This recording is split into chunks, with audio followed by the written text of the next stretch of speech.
Halo guys, balik lagi dalam channel gua. Guys, hari ini gua akan menceritakan satu kasus pembunuhan kepada seorang pria. Kekesalan pelaku pun tidak terbendung lagi sampai akhirnya melakukan pembunuhan yang sangat mengerikan. Bagaimana kronologi kisahnya? Yuk kita simak videonya.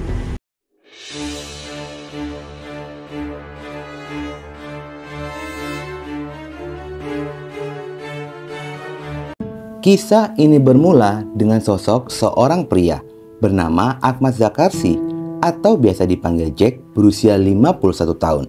Dia tinggal di Jalan Sultan Adam, Komplek Taekwondo Permai, Jalur 4, nomor 20 RT 36 RW 03, Kelurahan Surgi Mufti, Kota Banjarmasin, Provinsi Kalimantan Selatan. Diketahui Zakarsi ini merupakan seorang pria lajang yang tidak menikah dan juga tidak memiliki anak. Oleh karena itu, dia pun tinggal sendirian di dalam rumahnya. Bahkan di lingkungan sekitar pun, Zakarsi ini jarang bergaul. Dalam aktivitas sehari-harinya, Zakarsi bekerja sebagai salah satu staf RSUD Ulin Banjarmasin. Kehidupan Zakarsi pun berjalan normal seperti biasa, hingga pada suatu ketika, hari Jumat tanggal 30 Juni 2023, kakak dari Zakarsi yang bernama Mariam berusia 60 tahun mencoba menghubunginya, namun tidak ada respon. Mariam menghubungi Abdul Hasan yang merupakan keponakan dari Zakarsi untuk menanyakan apakah Zakarsi ada di tempatnya bekerja atau tidak. Namun pada hari itu Zakarsi tidak bekerja, dan sejak hari itu pun Zakarsi menghilang dan tidak kunjung ada kabar. Abdul mengakui sempat menghubungi ponsel dari Zakarsi, namun hal sama pun dia terima, yaitu tidak ada respon. Akhirnya Abdul pun memutuskan untuk datang ke rumah Zakarsi pada hari Senin tanggal 3 Juli 2023 jam 18:25. Abdul yang sudah tiba di rumah Zakarsi, di sanalah dia menemukan pagar yang tidak terkunci. Abdul merasa curiga lantaran terlihat pintu rumah dalam kondisi terbuka sedikit dan dalam kondisi gelap. Dia pun memutuskan untuk masuk ke dalam rumah. Di sanalah Abdul mencium aroma tidak sedap. Abdul yang menyadari telah terjadi sesuatu kepada pamannya, dia pun segera menyalakan lampu, dan pada saat itulah tubuh Zakarsi tergeletak tidak bernyawa. Selain itu, ditemukan banyaknya ceceran darah di lantai ruang tamu. Abdul yang panik langsung berlari keluar rumah dan memberitahu kepada tetangga sekitaran. Temuan ini pun segera dilaporkan kepada pihak kepolisian, dan tidak berselang lama polisi datang bersama dengan tim Inafis tiba di rumah Zakarsi. Tubuh Zakarsi dalam kondisi mengenakan baju, jaket warna hitam, dan celana soft jeans berwarna coklat dalam kondisi telentang. Hasil identifikasi jika kondisi tubuh korban pada saat itu terdapat luka pada dahi kanan, pipi sebelah kiri dan kanan, serta di bagian bahu belakang sebelah kanan. Selain itu, tubuh korban pun sudah menghitam dan mengeluarkan belatung. Pada bagian kepala dan wajah korban tertumpuk pakaian. Jika dilihat sekeliling isi rumah, terlihat banyak bercak darah di tembok. Di dalam rumah pun ditemukan adanya sebuah cangkul yang posisinya dekat dengan kepala korban. Dugaan pun mengarah adanya tindakan kekerasan yang mengakibatkan Zakarsi kehilangan nyawanya, diduga akibat pukulan cangkul. Tubuh Zakarsi segera dievakuasi menuju RSUD Ulin Banjarmasin guna dilakukan proses otopsi. Sedangkan polisi yang melakukan olah TKP mencari keterangan dari pihak keluarga, tetangga, dan juga kerabat dekat. Ternyata tetangga pun sudah mencium aroma tidak sedap beberapa hari sebelum tubuh korban ditemukan, namun tidak menyadari jika aroma tersebut dari tubuh Zakarsi yang sudah tidak bernyawa.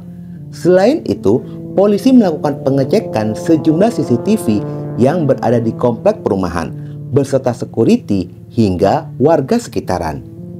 Abdul Hasan mengaku jika terakhir berkumpul bersama Zakarsi pada saat Hari Raya Idul Adha pada hari Kamis tanggal 29 Juni 2023. kematian Ahmad Zakarsi dinilai oleh keluarga sebagai hal yang janggal, dikarenakan kendaraan motor milik Zakarsi tidak ada di rumah pada saat tubuh Zakarsi ditemukan. Selain itu, barang-barang berharga lainnya ikut hilang seperti jam tangan, laptop, ponsel, dan dompet. Ada kuat dugaan jika Zakarsi sempat menerima tamu lantaran ditemukan 2 bungkus rokok di dalam rumahnya, sedangkan Zakarsi sendiri diketahui tidak merokok. Setelah mengumpulkan bukti, petunjuk, dan keterangan saksi, pihak kepolisian pun terus mendalami kasusnya. Selama beberapa hari, pihak kepolisian melakukan penyelidikan, dan tepatnya pada hari Kamis tanggal 6 Juli 2023, polisi berhasil mendapatkan adanya titik terang. Berawal dari tertangkapnya seorang penada ponsel dan motor milik korban di Jalan Kayu Bawang, Kecamatan Gambut, Kabupaten Banjar. Penada barang curian tersebut bernama Saifuddin alias Udin Namo, berusia 32 tahun, warga irigasi Malintang Baru, Komplek Tawakal Asri, Kelurahan Malintang Gambut, Kabupaten Banjar. Dari tangan Udin, polisi mendapati barang bukti berupa 2 ponsel dan sepeda motor Honda PCX nomor polisi DA 4557AL milik korban yang pada saat kejadian itu dicuri oleh pelaku. Polisi menggali informasi lebih jauh lagi untuk mengetahui pelarian dari pelaku dan melakukan pengejaran. Dari keterangan Udin, jika 2 ponsel yang dia miliki dijual oleh kerabatnya yang bernama Muhammad Isra berusia 24 tahun. Sebelum menjual, terduga pelaku ini sempat bercerita jika dirinya memerlukan uang untuk menjenguk anaknya di kota Binjai, Sumatera Utara. Pihak kepolisian yang mendapatkan informasi tersebut akhirnya pada hari Rabu tanggal 12 Juli 2023 berangkat menuju Sumatera Utara untuk melakukan pencarian dan penangkapan terhadap pelaku. Usai 2 hari melakukan pengejaran serta penyelidikan, tepatnya hari Jumat tanggal 14 Juli 2023 sekitar pada jam 10 pagi, polisi berhasil mendapati keberadaan dari Isra yang berada di depan sebuah Indomaret Jalan Sisingamaraja, Kecamatan Medan, Ampas, Kota Medan, Sumatera Utara. Pada saat ditangkap oleh polisi, Isra sedang duduk santai di pinggir jalan menunggu istri dan anaknya. Dia ingin bertemu untuk terakhir kalinya, namun rencana itu pun gagal karena Isra lebih dahulu ditangkap oleh polisi. Diketahui jika Isra ini warga Kabupaten Kota Baru, namun sebenarnya Isra tinggal di Jalan Kelayan B, Gang Babu Salam, RT 01, Banjarmasin Selatan. Latar belakang Isra, dia dulu adalah seorang model, tetapi setelah pamornya turun, kini dia mencari nafkah menjadi driver ojek online. Istri dan anaknya tinggal di Medan, namun kehidupan rumah tangganya tidak harmonis.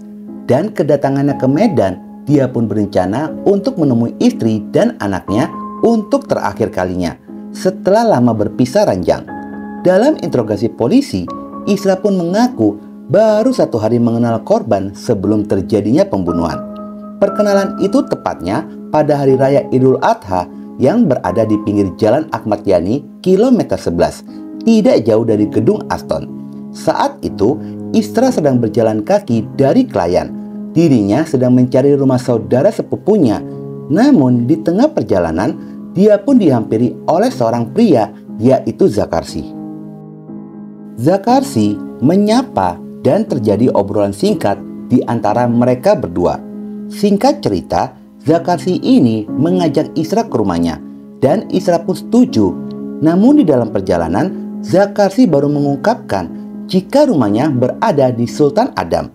Merasa lokasi rumah Zakarsi cukup jauh, Isra pun sempat menolak. Namun Zakarsi berjanji akan mengantarkannya kembali ke tempat mereka awal bertemu. Pada saat tiba di rumah Zakarsi, mereka makan bersama, lalu melanjutkan dengan berbincang-bincang hingga malam hari. Zakarsi sempat memberikan obat kepada Isra karena pada malam itu Isra mengaku sulit tidur. Setelah meminum obat tersebut, tanpa disadari, Isra merasa ngantuk berat dan akhirnya tertidur di dalam kamar Zakarsi.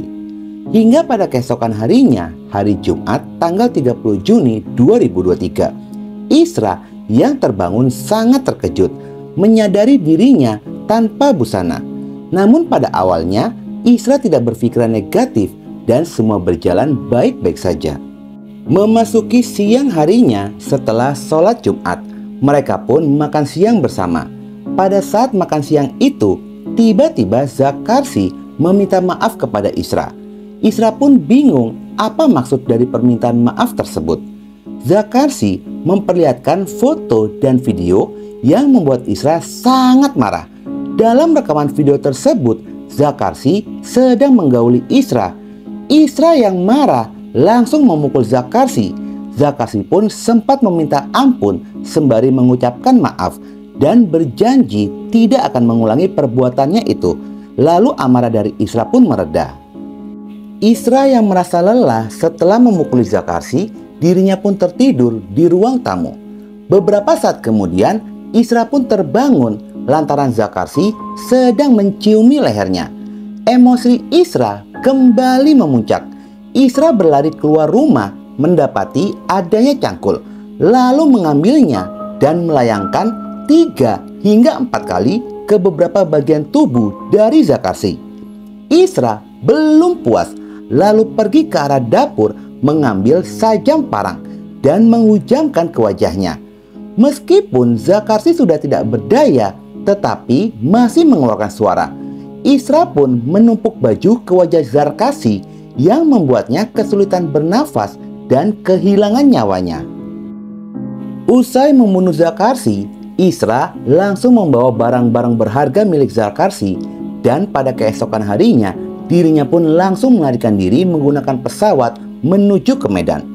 Kepada polisi, Isra mengatakan sebenarnya dia pun berniat untuk menyerahkan diri, namun merasa takut dan bingung. Pada akhirnya dirinya mengurungkan niatnya itu. Pada saat tertangkap oleh polisi, dia mengaku yang ada di pikirannya hanyalah penyesalan. Atas perbuatannya, Muhammad Isra terancam hukuman maksimal 20 tahun penjara. Oke guys, sekian dulu video gua hari ini dan jangan lupa ikuti terus video gua. Oke?